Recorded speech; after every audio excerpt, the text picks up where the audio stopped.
Bazı da Agirî dibin pêşeçiya Agirî de taxa hezkî fevder.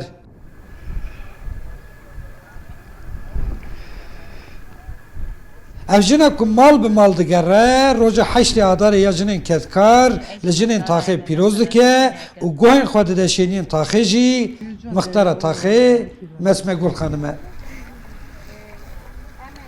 Mesmegul xanimê di hilbijartinên 31 adara 2019 da 12 dijberên xwe yên mêr têk biriye û bûye mixtara vê taxê. Di nav desthilata bavigsalarî da Çîroka wê Çîroka serkeftinê ye. Ez gunda da mezin bûm. Her işe gunda me qedand, me tîşekî gunda nedihîşt. Ber pezanûm, çiyawûm, niha ji bo me mixtar zaf razî me, göreva hes dikim, milleta hes dikim.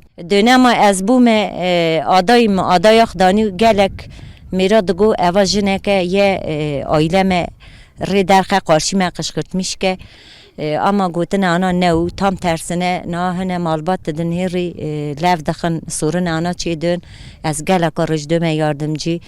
Li giştî Türkiye û Bakurê Kurdistanê di 3005 tax û 18152 gundî de 5157 mixtar hene û ji vê hejmarê tenê 107 yekê wê jinin.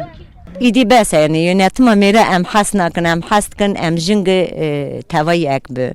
Yani bira netirsin sadece.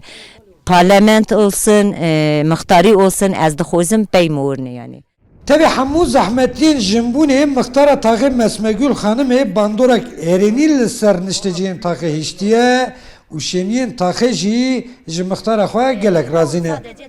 Em jî hes dikin yani xwîşkeka baş e. Me gelê mixtar denemek kirin, denemona gibir derket.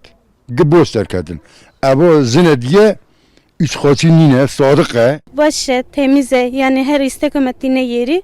Her yönetim memnun yani. Her jin dest bana jina bajin bekin. Takif koyar başa gişko denere işan denere. مثلا ميرا شيتر غازنا كما هم تكون هن مختار خربيجن ام نكو شام تكون هن جا ميرا مثلا تجيكو ما هي جرا işe o dikadine dixafte em bile nikarin qasiya bixaftin.